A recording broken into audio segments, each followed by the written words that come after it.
pernah cuti sekalipun. Rencana pulang kemarin bulan Juli, tapi gagal. Saya sudah finish kontrak dan seharusnya saya pulang los ke bulan Turkinya untuk menikah dengan tunangan saya. Saya sudah bertunangan selama 2 tahun. Seharusnya saya menikah pada bulan Agustus ini, tapi saya gagalkan karena tunangan saya ketahuan selingkuh.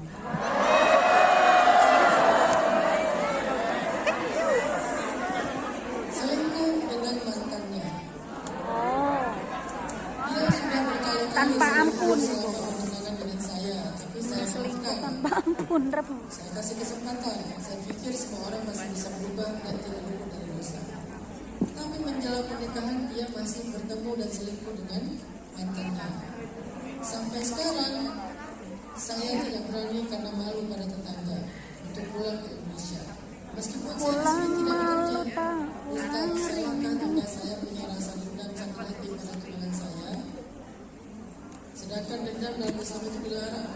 Tapi rasa sakit hati dan kecewa saya tidak pernah semudah itu, Ustaz. Terima kasih.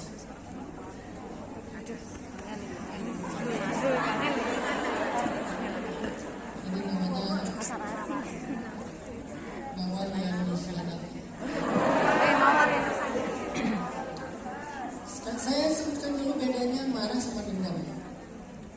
Marah adalah rasa yang tidak nyaman di hati kita. Bisa rasa benci, bisa rasa nggak nyaman, bisa rasa sedih, bisa rasa kecewa.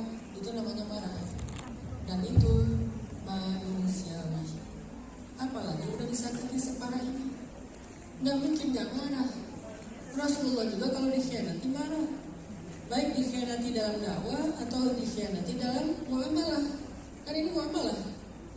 Dikhianati dalam berdagang, dikhianati dalam hubungan, dikhianati dalam pernikahan, dikhianati dalam janji, dikhianati dalam jabatan. Namanya dikhianati marah, dan memang seharusnya marah. Karena kalau kita nggak pernah marah, berarti kita tidak tahu standar benar dan salah. Jadi secara kejiwaan, emosi dan jiwa kita tuh emang udah punya nilai yang dia anut. Dia nggak suka dengan pengkhianatan, dia nggak suka dengan kebohongan, dia nggak suka dengan kejahatan. Itu udah benar tuh. Ketidaksukaan itulah yang jadi rasa nggak nyaman yang kita sebut dengan istilah marah. Jadi marah itu boleh. Terus kalau dendam itu ingin membalas keburukan dengan keburukan. Dia selingkuh juga. Dia bohong, aku bohong juga. Dia korupsi, aku korupsi juga. Dia khianati dalam perniagaan, aku khianati banget. Itu namanya dendam, itu yang gak boleh. Menurut saya, Kak Mawar ini bukan dendam, marah. Cuma tadi memakai istilah dendam. Jadi saya luruskan dulu istilahnya. Beliau marah, bukan dendam. Bukan mau ngebalas selingkuh, bukan. Tapi marah banget gitu. Tapi karena gak paham, dikirain marah banget itu dendam. Bukan dendam. Tapi marahnya lama besar, ya gak apa-apa. Sampai orangnya minta maaf dan bertobat dan nasuha, ya berarti mungkin aja masih marah. Bahkan udah minta maaf aja kadang-kadang belum bisa melupakan kejahatannya. Forgiven but not forgotten. Dimaafin tapi tidak bisa dilupakan. Bukan dilupakan, dilupakan. Sama ya? Dimaafkan tapi tidak bisa dilupakan kesalahannya. Itu wajar. Rasulullah juga pernah kayak gitu. Kapan? Ketika Rasulullah ketemu Wahsy yang memilih Hamzah di perang Uhud. Wahsy udah minta maaf sama Rasulullah, bahkan udah masuk Islam. Tapi apa kata Rasulullah? Wahsy, kalau kamu bisa menghindar dari aku, hindarkanlah. Kamu gak bisa ketemu kamu, karena setiap ketemu kamu keinget tentang Hamzah. Berarti Nabi udah memaafkan, udah. Tapi Nabi gak bisa melupakan kejadian Hamzah. Jadi itu boleh, wajar. Butuh waktu untuk melupakan. Luka itu butuh waktu untuk sembuh. Jangan memaksakan diri.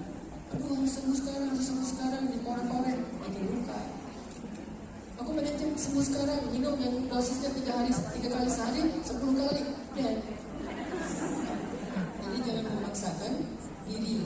Butuh waktu dan butuh proses untuk dendam, tidak membalas keburukan dengan keburukan. Yang pertama. Yang kedua, Mbak Mawar, pulang aja. Jangan dengarkan omongan tetangga. Lagian tetangga apa urusan mereka?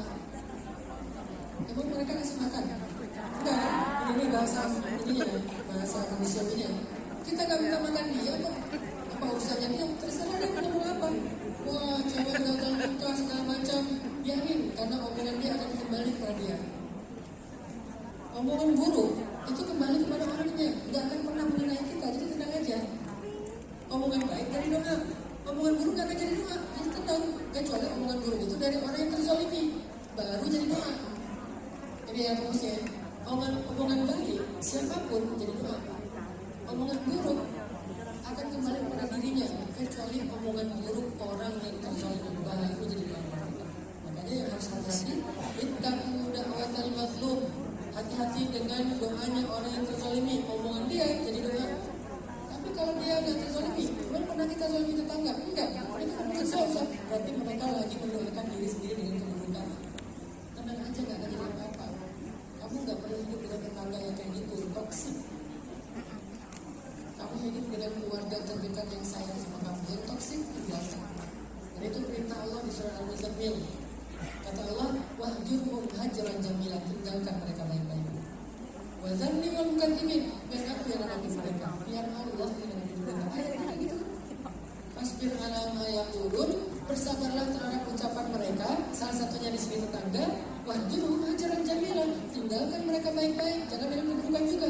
Jangan tinggalkan sampai mana-mana, jangan. Tinggalkan mereka sampai diam. Wa dzanni wal mukadzimin, biar